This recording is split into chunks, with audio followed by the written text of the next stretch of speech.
Ask anyone who works at sea, and they will tell you the dangerous water is never the water you are standing in. The ocean is honest. It tells you exactly what it intends to do, in wind and in swell, hours before it does it. The dangerous water is the water you left behind you, 4,000 miles back, in a house with your name on the mailbox, and your signature on a stack of papers you barely read. Here is the thing almost nobody learns until it costs them everything. The person you are when you are gone is decided entirely by what you signed before you left. I am Nathan, and I have been reading and telling these stories long enough to know which ones are about betrayal and which ones are about paperwork. This one is about both, and I want you to watch how a man who could not come home, could not call, could not shout, could not stand in a doorway and be counted, still managed to be the most present person in the whole story. Carter Dowling was 38 years old, and he had spent 19 of those years learning to listen to machines. He was a marine engineer, not the kind who designs boats in a bright office with a coffee machine, but the kind who lives 11 decks down inside a steel room that is always 96 degrees and never quiet, walking a catwalk beside a 2-story diesel engine with a flashlight and a rag, listening for the one note in the noise that does not belong. He had come up the hard way. He had scraped rust in the Gulf at 19. He had stood a night watch off Cape Town at 24 when a fuel line let go and coated the plates in hot oil, and he had shut it down and cleaned it up and gone back to his bunk without waking the master. By 38, he sailed as chief engineer on the Tanager Star, a container ship owned by pelagic carriers that ran a 6-month rotation from Norfolk down around the Horn of South America and up the far coast to Asia and back. 6 months on, 10 weeks off. That was his life, and it was not a life he chose because he loved the water. He chose it because of a boatyard. Ashmead, Virginia, is a small town built where a brown river widens toward the bay, and for 60 years the middle of Ashmead was a marine railway called Dowling Marine Ways. Carter's father had run it. His grandfather had built it out of pine timbers and a steam donkey engine in 1948. It was 4 acres of waterfront, with a rail cradle that could pull a 70-foot workboat out of the water and set it on blocks, 2 open sheds, a machine shop with a lathe older than anyone living, and a paint locker that smelled the way Carter's entire childhood smelled. When his father died, the yard came to Carter with a mortgage on it, a tax bill behind it, and 3 employees who had nowhere else to go. Sherwin Boak was 61 and could weld a patch on a hull in a swell. Ramon Escalante ran the machine shop and could turn a shaft to 1,000th by feel. Lucius Mears was 26, an apprentice with bad handwriting and good hands. Carter could have sold the yard in a week. Instead, he did the math, and the math said, if he sailed 6 months a year at chief engineer wages, and if the yard broke even on haul-outs and shaft work while he was gone, then in 11 years the mortgage would be dead, and the yard would belong to Ashmead again, and to his son after that. That was the deal he made with himself. That was why he was never home. He had married Lindsay Yeager the year he made second engineer. She was bright and quick and beautiful in a way that made rooms rearrange themselves around her, and she had grown up 2 streets over, in a family that had spent 3 generations acquiring the kind of small-town importance that does not show up on any balance sheet.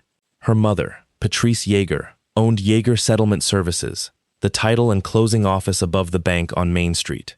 If you bought a house in Ashmead, you sat at Patrice's table. She was also a notary public, and had been for 31 years, and she wore that little embossing seal on a chain around her neck, like a badge of office, because in a town like Ashmead, it was one. Patrice had never liked Carter. She was very polite about it, which is the worst way to be disliked.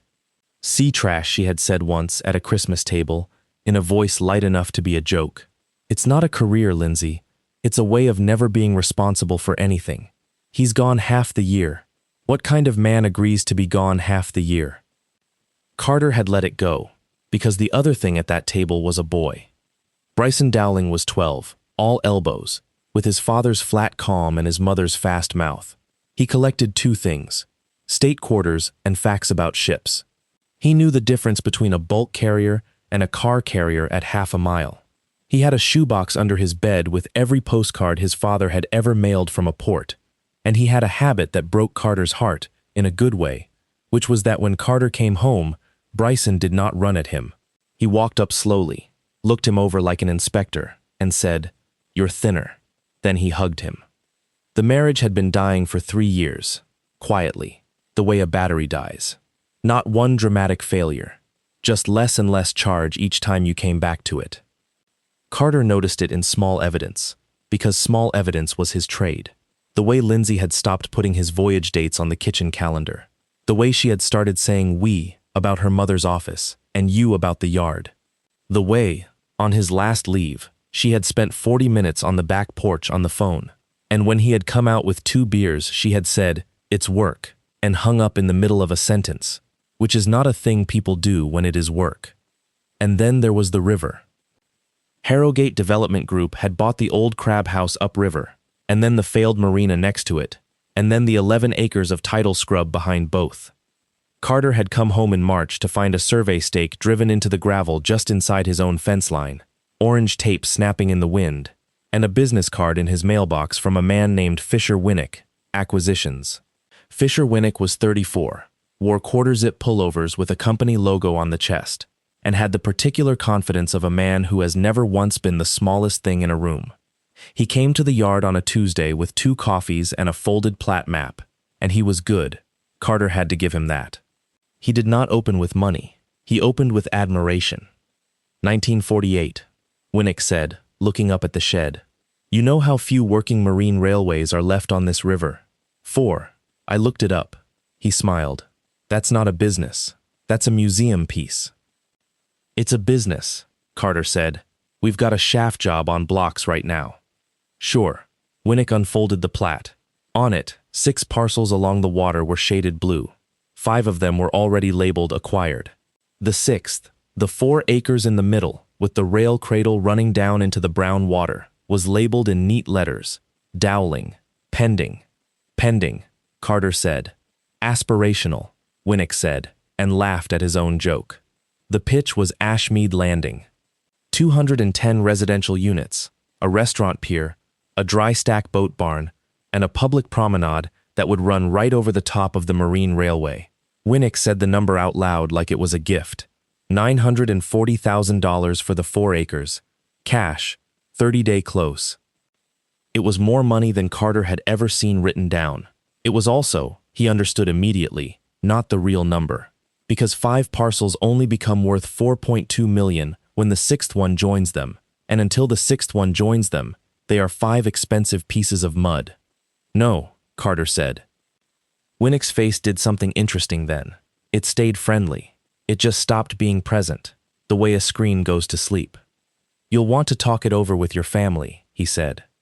That sentence sat in Carter's chest for 2 weeks. He had not mentioned a family.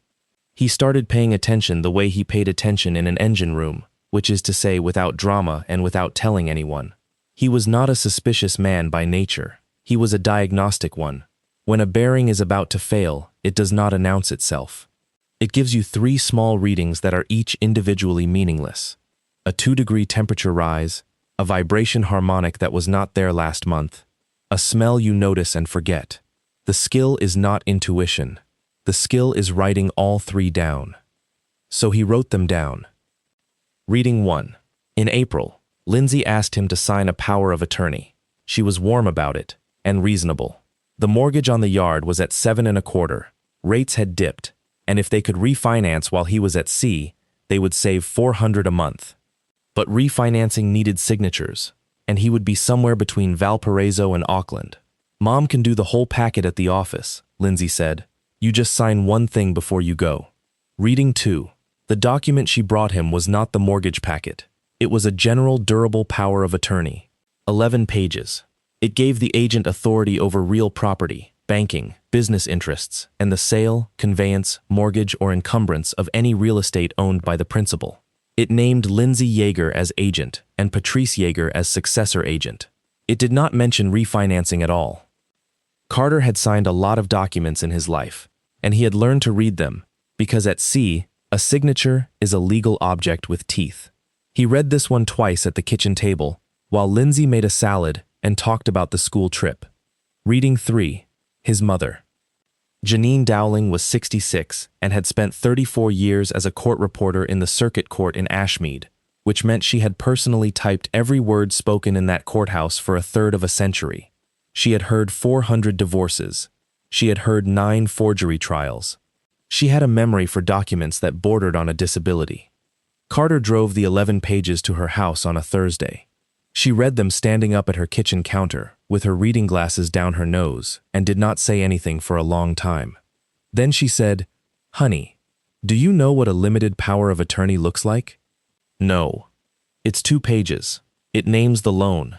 It names the property. It expires on a date." She tapped the stack. "This one is 11 pages. It names no loan, and it does not expire.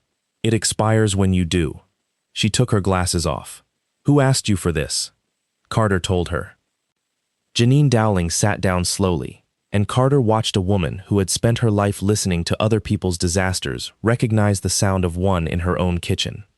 "All right," she said, "then you're going to do this properly, and you are not going to do it angry, because angry men lose. You are going to do it like a boring man with a filing cabinet, because boring men with filing cabinets win every single time." That was the sentence that decided everything that followed. Carter had 5 weeks before the Tanager Star sailed. He spent them building. The first thing he did was hire Maya Vandermolen, a lawyer in the next county over, who did real property work and family law and had no social overlap with the Jaegers whatsoever. He picked her because when he laid it out for her, she did not gasp, and she did not reassure him. She asked, "What do you actually want at the end of this?" "I want the yard to still exist," Carter said. "I want my son to be all right, and I don't want to spend the rest of my life in a courtroom being called paranoid." "Then we are not going to fight anybody," Vandermolen said. "We're going to make it so that when they swing, they hit a wall they can't see." Here is what they built over 5 weeks, quietly, while Carter also serviced a generator, took Bryson to 2 baseball games, and had dinner every night with a woman who was planning to take everything he had. He signed the power of attorney. That was Vandermolen's idea, and it was the piece Carter argued about hardest. "If I refuse to sign it, they know I know," she said. "They'll slow down and find a better way, and a better way is one we can't see coming. Sign it, then take its teeth out." So he signed it, on the 14th of April, with Patrice Jaeger herself notarizing his signature and pressing that little seal into the page with a look of real satisfaction. And then, on the 17th of April, Carter Dowling walked into the circuit court clerk's office in Ashmead and recorded a revocation of that power of attorney in the land records. The deputy clerk who stamped it was a patient woman named Aurora Tickle, who had worked the land records counter for 19 years. She read the caption, looked up at him, and said, "You want this indexed against the property, not just against your name?" "Against everything," Carter said. "I want it to be the first thing anyone finds. Then we index it in the grantor book under your name and cross-reference the parcel." She stamped it. "Book 1142, page 388. $3. It is the least dramatic thing in this entire story, and it is the reason the rest of it happened. Because a power of attorney is only as good as the day it is used. If a revocation is recorded in the same land records where a deed must be recorded, then anyone who presents a deed signed under that dead power is not making a mistake. They are recording a document they can be proven to have known was void. That is the difference between a family dispute and a felony, and it is $3, and almost nobody in the world knows it exists." The second thing they built was the trust. On the 22nd of April, Carter conveyed Dowling Marine Ways into an irrevocable trust. The trustee was not Lindsay, and it was not his mother. It was a small fiduciary company in Richmond that charged $800 a year and had never met anybody in Ashmead. The beneficiary during Carter's life was Carter. After that, it was Bryson. At 25, with the yard's operations bound to a purpose clause his lawyer told him would probably not be enforceable and that he insisted on anyway. The property shall be maintained as a working marine facility for the repair of vessels. The third thing was the easement, and the third thing was the knife. Carter drove to a converted feed store outside Ashmead, where an organization called the Ashmead Working Waterfront Trust operated with 2 employees and a leaking roof. Its director was a woman named Sloane Sorrentino, who had spent 11 years watching the last commercial waterfront on that river get bought, filled, and turned into balconies. Carter sat down across from her and said, "If I gave you a conservation easement on 4 acres of working waterfront, what would it do?" Sorrentino did not blink. It would run with the land forever. It would prohibit residential development, permanently. It would survive a sale, a divorce, a foreclosure, and your death. Any future owner would take it subject to the restriction. Could I sign it now and have it recorded later? You could sign and deliver it into escrow with instructions, she said carefully. Why? Because if I record it today, Carter said, somebody stops trying. And I need to know how far they'll go. So they signed it, and it went into escrow at Vandermolen's firm, with instructions, record upon written direction, or automatically on the first day of December. The fourth thing was the money. Carter's pay went to a credit union in Norfolk called Tidewater Steel and Marine Federal, the kind of place with a linoleum floor and a coffee pot for members. He sat down with a fraud and security officer there named Rosalind Alsop and told her the whole thing. She listened, made notes, and then explained something he had not known. You can't freeze a joint account against a joint owner, she said. She's an owner. She has every right to take every dollar. What we can do is decide what's in it. So they decided. Carter's actual savings, $41,000, moved into an account in his name alone. The joint account stayed open, and into it went the yard's operating float, and the whole arrangement was flagged with a fraud hold. Any withdrawal over $5,000 would be issued as a cashier's check, photographed, held for review, and would not clear for 10 business days. So if somebody empties it, Alsop said, they will walk out of my lobby holding a piece of paper that is worth nothing for 10 days, and I will have their photograph, their signature, and a teller who remembers them. And the yard's payroll? Payroll moves to a business account today, and Sherwin, Ramon, and Lucius get paid on time, whatever happens. Nobody gets hurt but the person reaching. The fifth thing was the truck. Carter drove a 2016 crew cab diesel with 180,000 miles, a welded receiver, and a toolbox in the bed. It was worth about $31,000. 2 weeks before he sailed, he retitled it to Dowling Marine Ways LLC and had the credit union record a lien on it for a small equipment loan he did not need.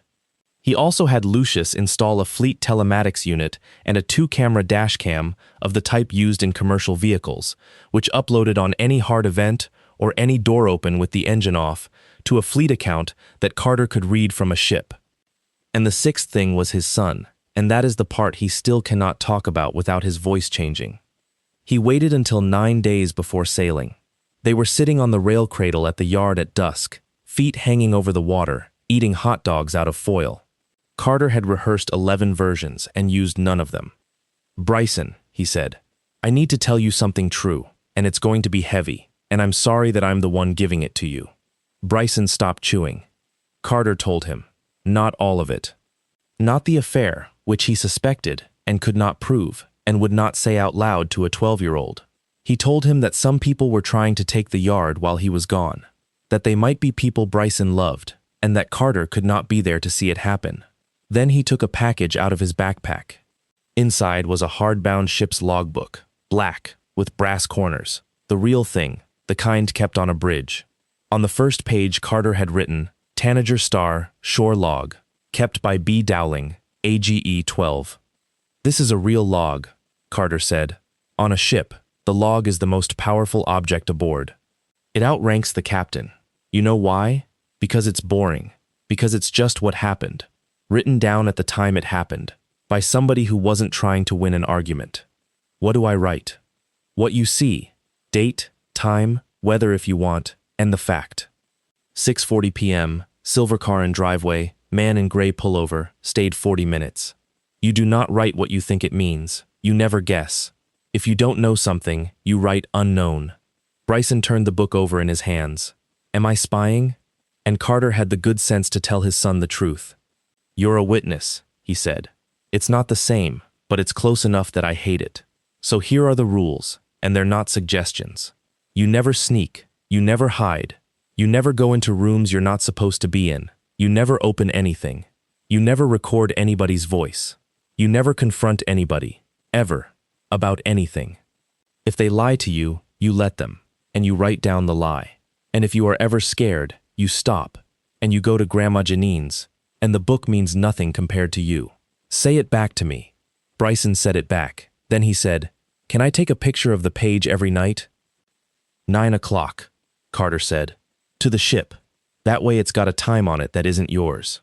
The last thing Carter gave him was 3 envelopes, sealed, numbered 1, 2, and 3, in a shoebox under the loose board in Bryson's closet. "You do not open these," Carter said. "You do not carry them to school. They live in that box. And someday, I might call you and say a number. Just a number. If I say 1, you take envelope 1 to Grandma Janine, in person, and you put it in her hand. If I say 2, envelope 2 goes to a lawyer named Maya Vandermolen, and Grandma will drive you. 3 is different. 3 means you go get in Grandma's car and you stay there until I call again." "What's in them?" "Instructions for grown-ups," Carter said. "Nothing scary, boring. Everything in this whole thing is boring, kiddo. That's how you know it's going to work." 9 days later, the Tanager Star sailed on the morning tide with 3,000 containers and a chief engineer standing at the rail on the port side of the accommodation block, watching a brown river fold away behind him, thinking about a boy on a rail cradle with a black book. The sea did what the sea does, which is that it made everything smaller and slower and further away. A container ship is not a boat. It is a factory that happens to float, and the engine room of the Tanager Star was 14,000 horsepower of 2-stroke diesel the size of a townhouse, with cylinder heads you climbed a ladder to reach. Carter's world for 6 months was that room. A desk in a steel office with a green lamp, 4 hours of sleep at a time, and a satellite connection that cost real money and moved like a fax machine in 1994. He had 2 friends aboard. Manny Ochiltree was the bosun, a 50-year-old from Baltimore, with forearms like mooring line and a habit of narrating his own life in the third person when he was tired. The master was Captain York Lindahl, 62, Norwegian by birth and Virginian by every other measure, a man who had been at sea so long he had developed opinions about the moon. Every night at 9 p.m. Ashmead time, which was a different hour of Carter's life every week, a photograph arrived. The first ones were nothing, and the nothing hurt worse than something would have. May 3, 7:10 p.m. Mom home. Made spaghetti. Grandma Patrice came, stayed till 9:40. They talked in the office room with the door shut. Weather, rain. May 6, 4:15 p.m. Uncle Kyle here with the flatbed. He measured the driveway with a tape. I asked why. He said, "Just curious, bud." May 9th, 6:40 p.m. Silver car, man in gray pullover, did not come in. Mom went out to the car. 41 minutes, unknown. May 14th, man in gray pullover came in for dinner. Mom said he is from her work. He knew where the glasses are. Carter read that last one at 2 in the morning ship's time, in a steel office, 11 decks above a running engine, and he put his forehead down on the desk and stayed like that for a while. He knew where the glasses are. That is how a 12-year-old, following his father's rules exactly, writing only what he saw and never what he thought it meant, tells a man on the other side of the planet that his marriage is over. Not with an accusation, with a cabinet. Carter did not write back anything about it. He wrote back what he wrote back every night, which was, log received, good entries, tell me about your day. He was not made of stone. Twice he went out on the catwalk at the stern in the dark and screamed into the wake where the engine noise ate it.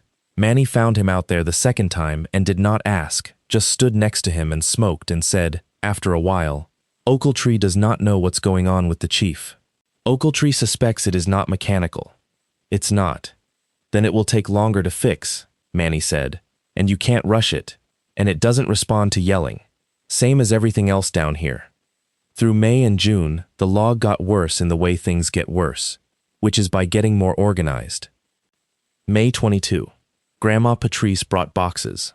Mom put Dad's things from the office room in them. 6 boxes. Boxes went to the garage. May 29th. Mom asked me if I like Fisher. I said I don't know him. She said I would. June 4th. Uncle Kyle took a picture of Dad's truck from 4 sides. He did the mileage on the dash, too. I wrote the time. 5:52 p.m., June 11th. School out. Grandma Patrice is staying in the guest room now. She said the house has too much Dowling in it. June 18th. Man in gray pullover. Fisher Winnick, he told me his name. Asked me questions about the yard. He asked how the rail thing works. I said I don't know. That was a lie. Sorry. Carter wrote back to that one. That's not a lie. That's a boundary. You did fine. And in July the log went quiet for 6 days, and Carter aged 5 years. On the 7th day it came back with a single line. Sorry. Mom took my tablet. Grandma J bought me a disposable camera, and I am mailing the pages now. Also, I found out what a plat map is. What had happened on the ground, which Carter would only assemble later from documents and testimony, was this. Fisher Winnick had a problem. Harrogate had 5 parcels under contract with a financing deadline of September 30th, and the assemblage was worthless without Dowling. He had run the numbers so many times he had stopped seeing them as numbers.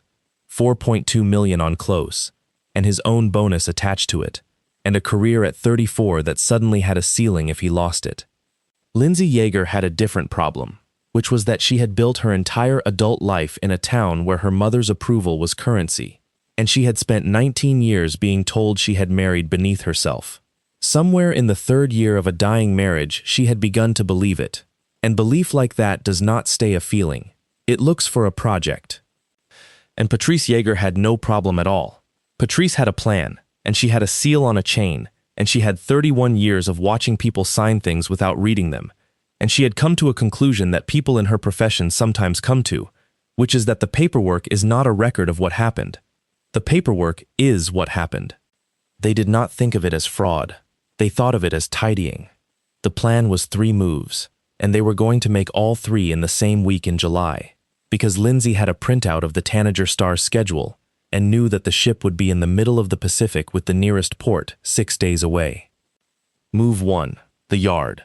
Under the power of attorney Carter had signed in April, Lindsay would execute a deed conveying Dowling Marine Ways to a limited liability company called Yeager Riverfront Holdings, formed in May, whose sole member was Patrice. Harrogate would then purchase it from that LLC. Move 2. The money. Empty the joint account, not because they needed it, but because it would make him call.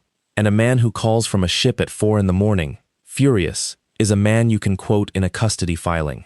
Move 3. The truck. Kyle would sell it off his lot, cash, no questions, and the humiliation of it was half the point. On Monday the 21st of July, at 10 minutes past 10 in the morning, Lindsay Yeager walked into the circuit court clerk's office in Ashmead with a deed, a certified copy of the power of attorney, and her mother beside her. Aurora Teakle took the packet across the counter and did what she had done 10,000 times. She checked the notarization. She checked the parcel identification.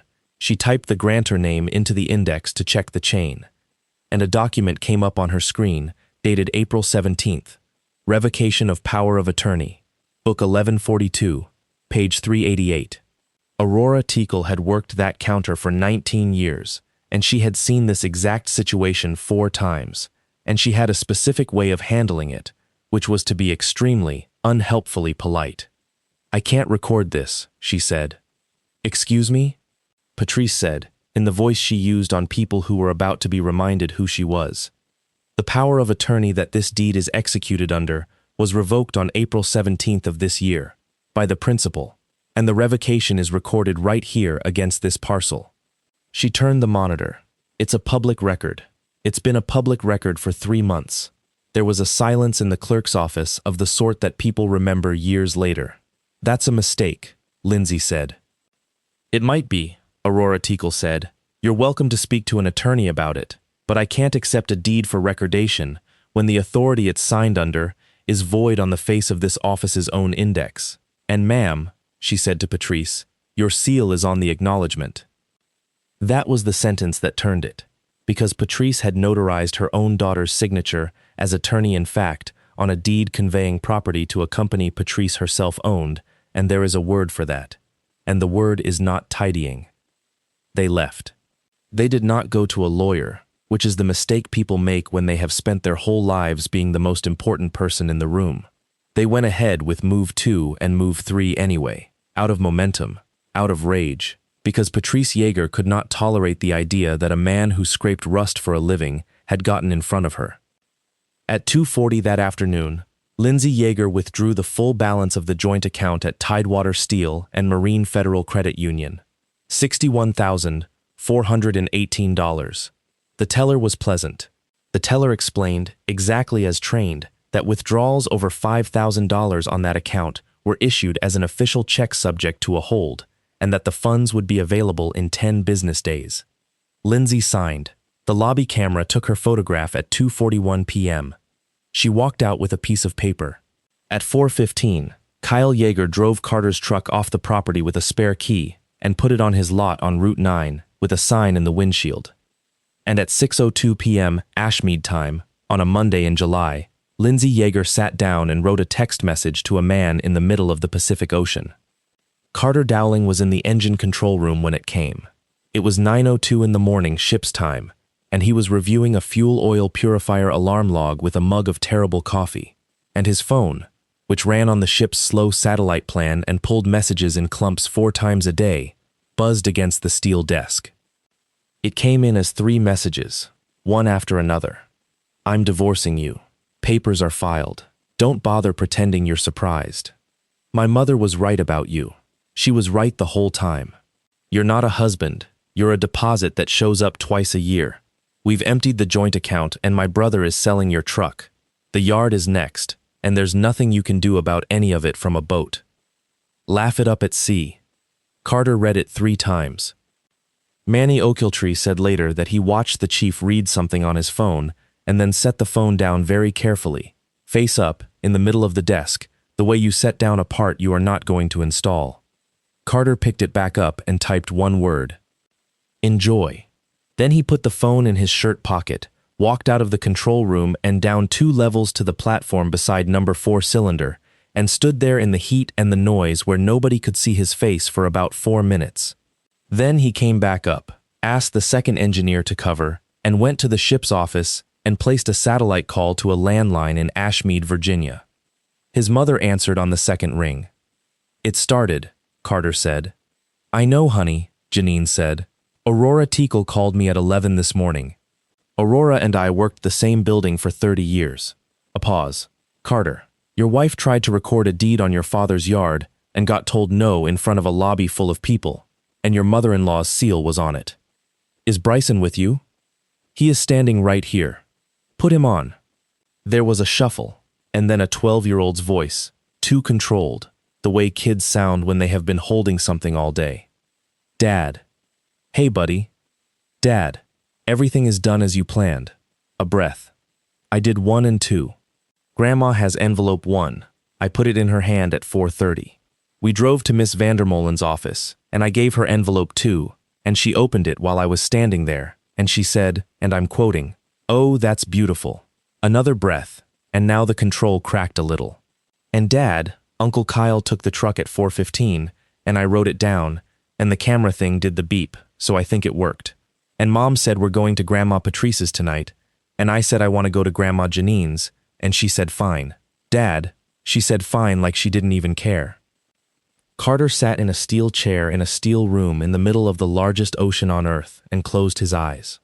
Bryson, listen to me. You did everything right, and I want you to hear the next part very clearly, because it's the most important thing I'm going to say to you in your whole life. The book is over. You're done. Give the log to Grandma Janine tonight, and you never open it again. You are not a witness anymore. You are a kid, and you are going to fish off the county pier for the rest of the summer. And every adult in this is now an adult's problem. But what if something happens? Then adults will handle it, Carter said. That's the whole job of being one. He heard his son start to cry, finally, and he sat 4,000 miles away and could not put a hand on his head, and he stayed on the line at $11 a minute until the crying stopped. Then Janine came back on. What was in envelope 2? Written direction to record the easement, Carter said. Signed and dated in April. Maya just needs to date the delivery. His mother let out a long breath. Oh, she said. Oh, honey, that's the whole ball game. Not yet it isn't, Carter said. Envelope 1? Ship's articles? a certified crew list, a copy of your discharge book, and a letter from your captain. Janine said, "Carter, why did I need those tonight?"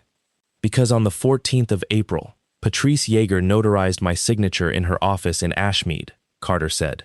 "And on the 21st of July, she notarized my wife's signature as my attorney-in-fact and swore in her journal that she had confirmed my authority. I want the state to have proof of exactly where I was, on the record, before anybody has time to go back and fix a journal. Here is what a person who has never been to sea does not understand about a ship.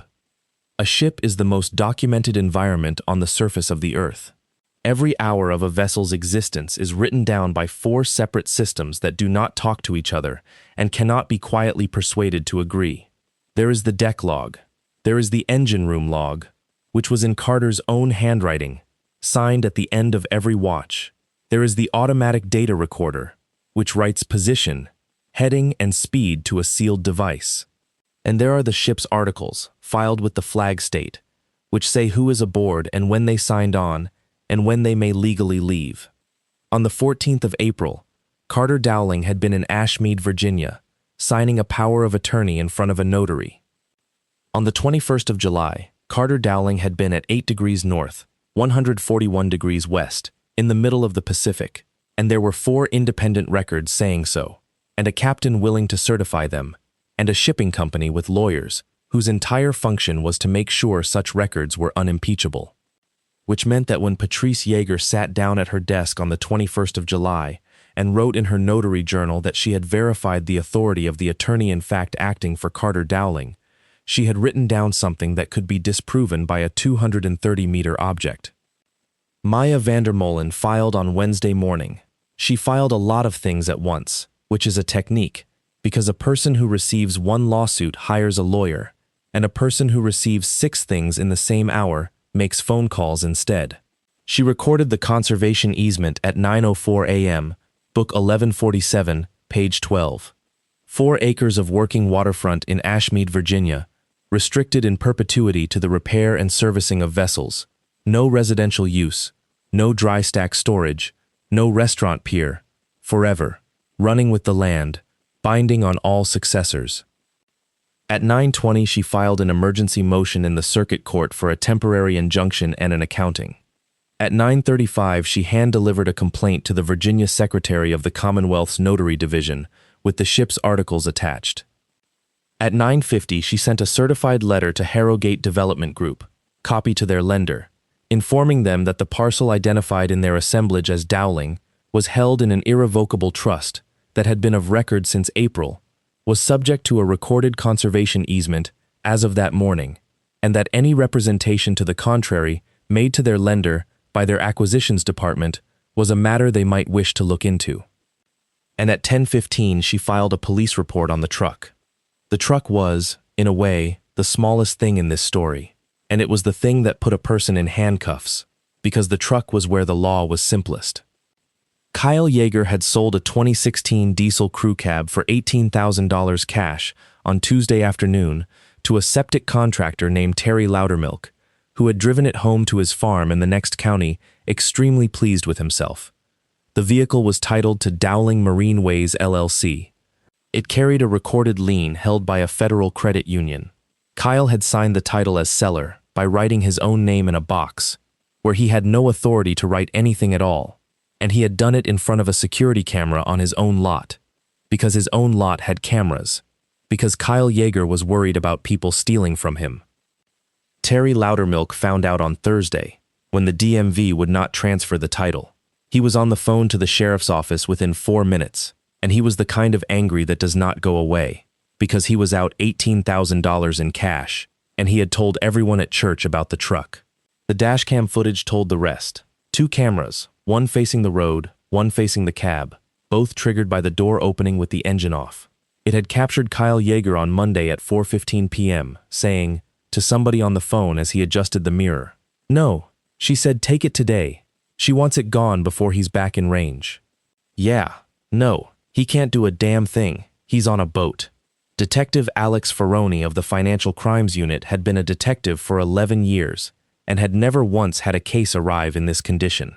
She said later, in a deposition, that most financial crime is an archaeology problem. You dig through 20,000 documents to find 11 that matter.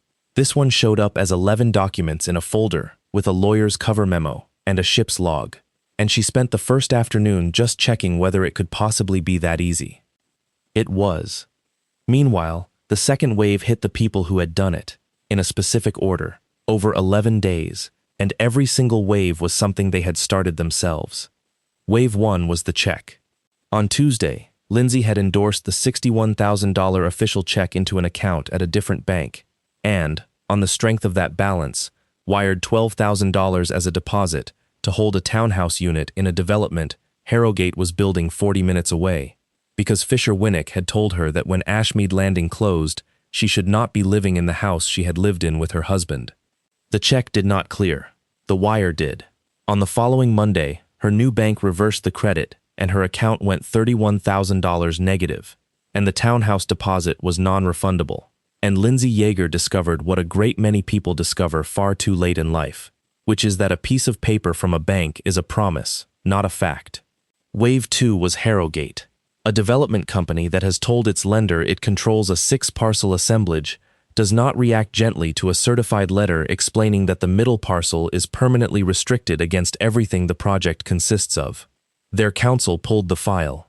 Their counsel found that their acquisitions manager had, in April, written in an internal update that Dowling was handled through a family channel, expect executed by August, and had repeated that representation 4 times over 3 months, without a contract, without an option, without a single signature from the actual owner.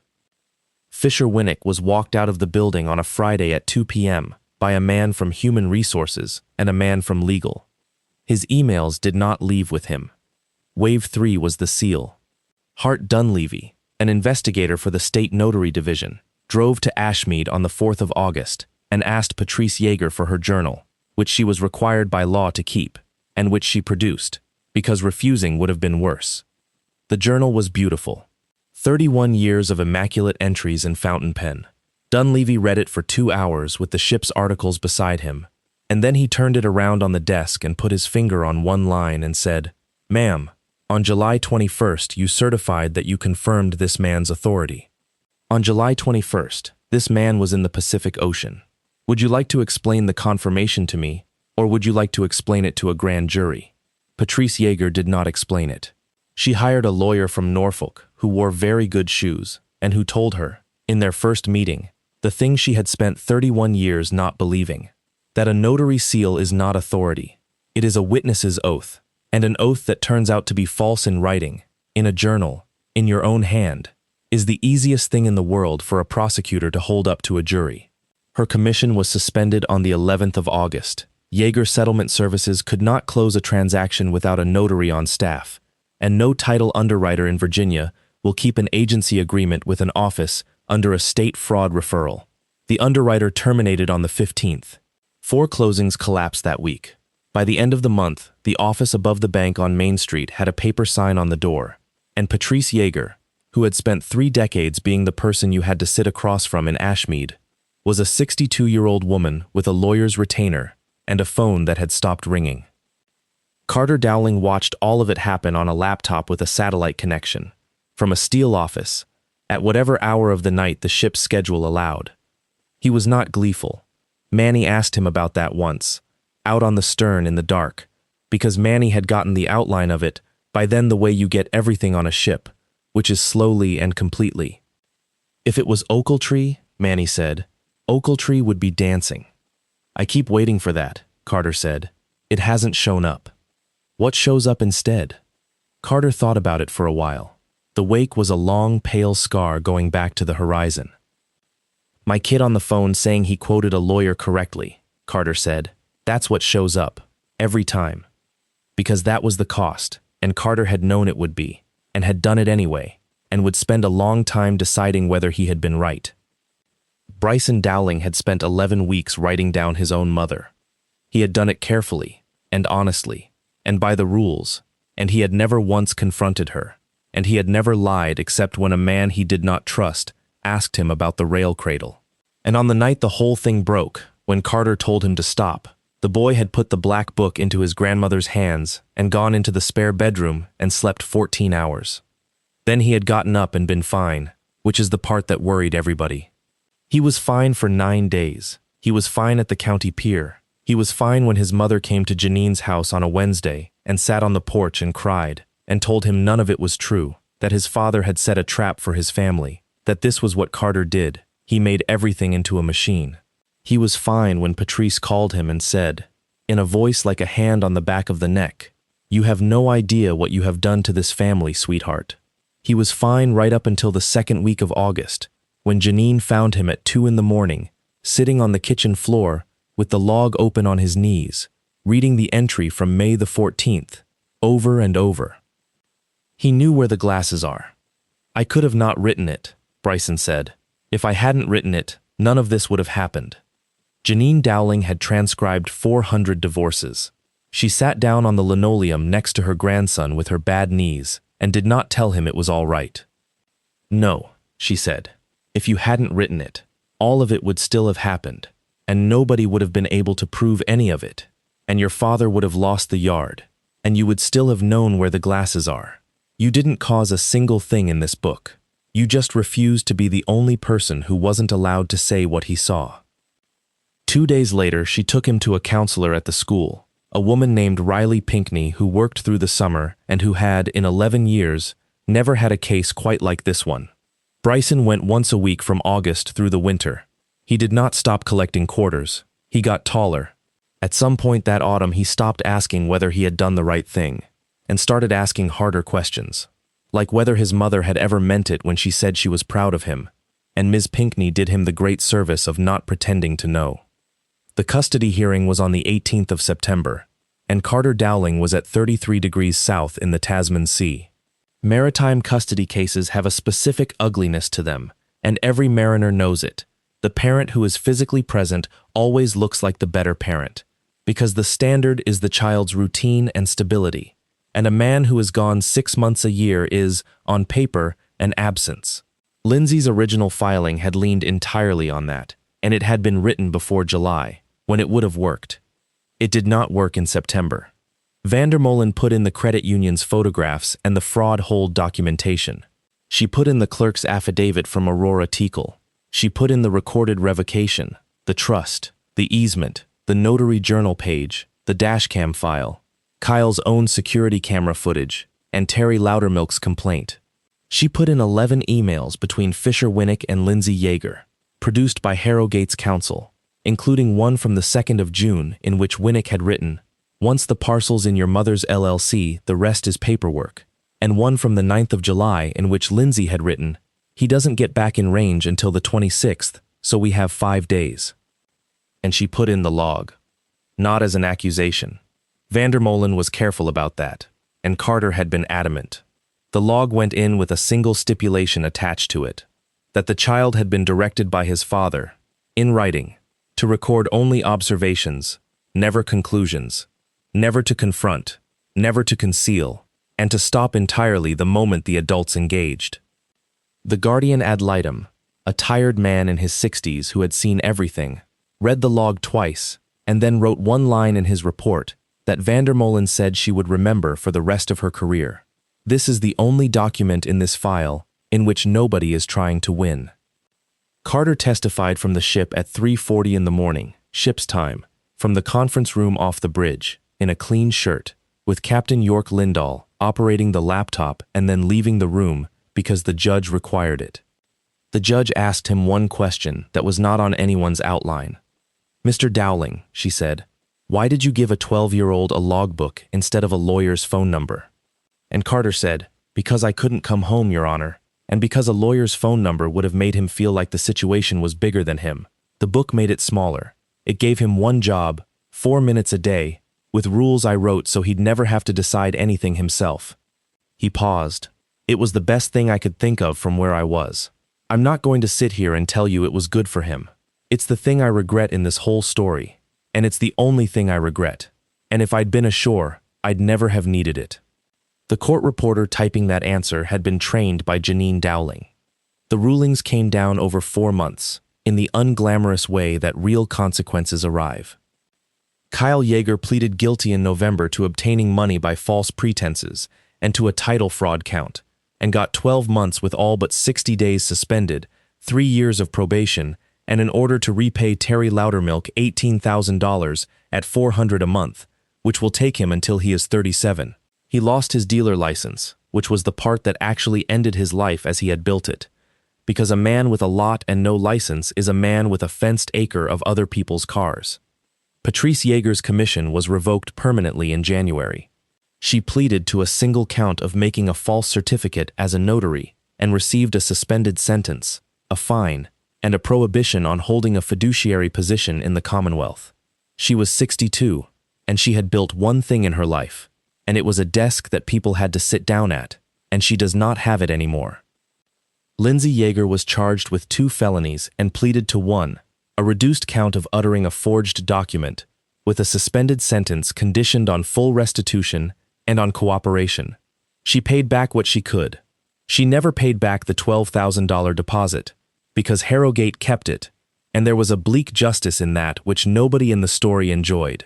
Fisher Winnick was not charged with anything, because being a liar to your employer is not a crime.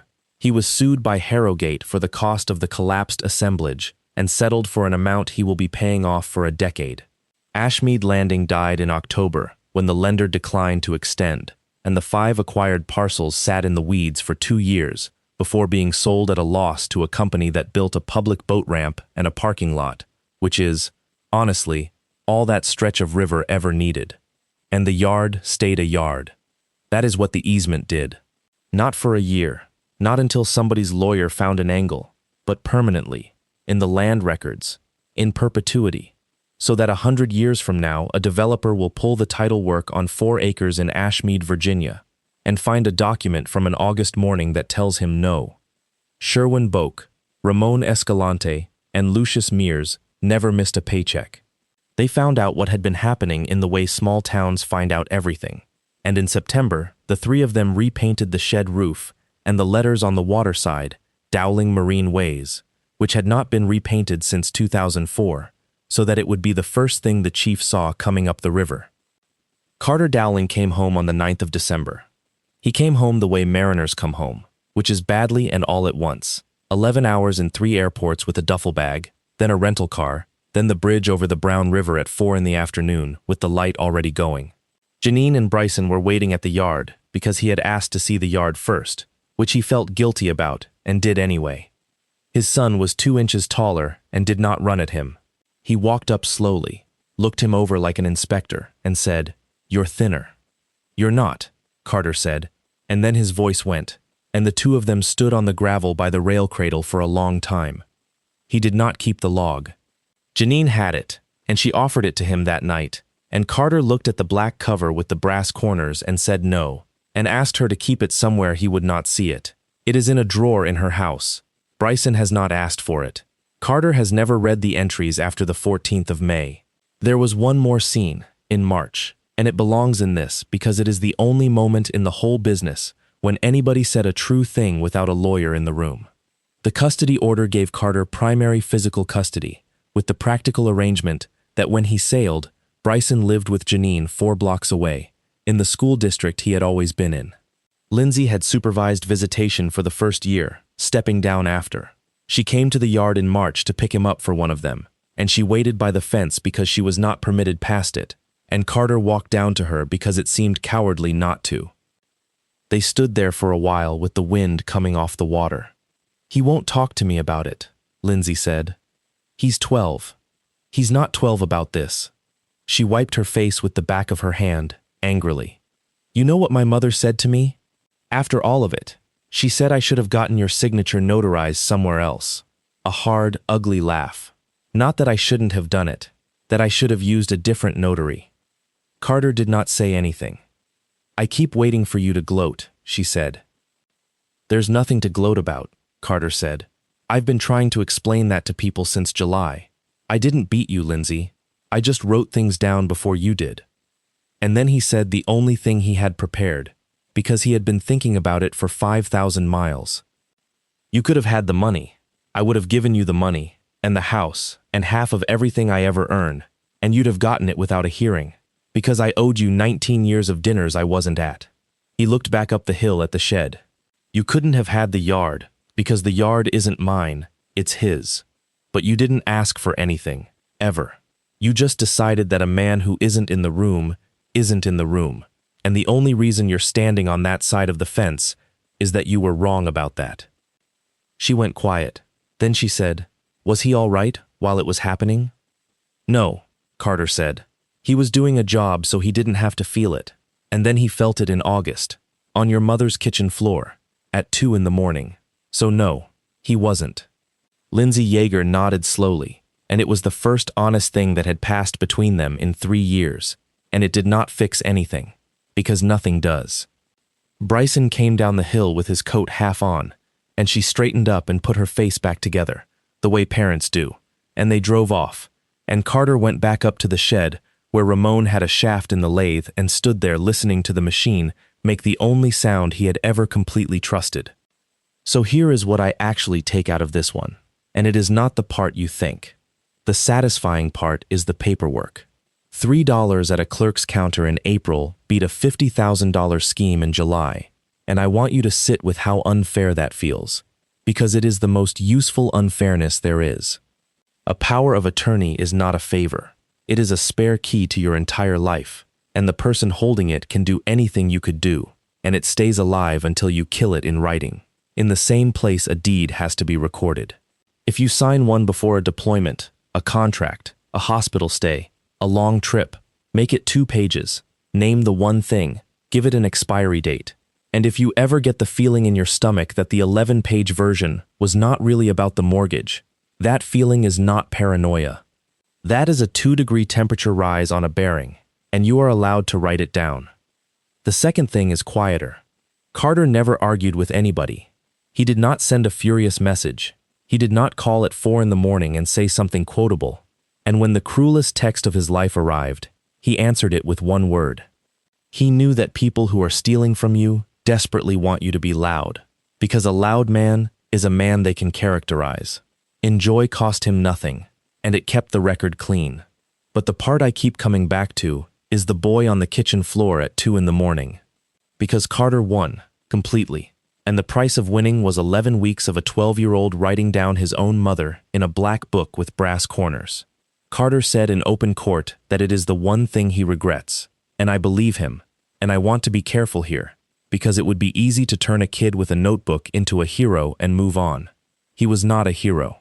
He was a child doing an adult's job because the adult who should have been doing it was 4,000 miles away and could not get home.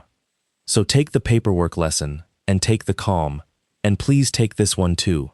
If you ever find yourself in a version of this, put the burden on a bank, a lawyer, a clerk, a camera, a filing cabinet.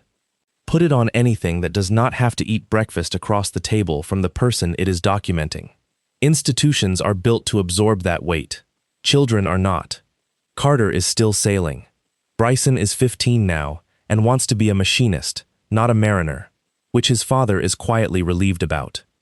And the sign on the water side of that shed still says Dowling Marine Ways, and it always will, because a man who could not be in the room made sure the room could not be taken. Thanks for staying with me. Tell me in the comments what you would have done with 5 weeks and no way to come home, and I will read every one of them.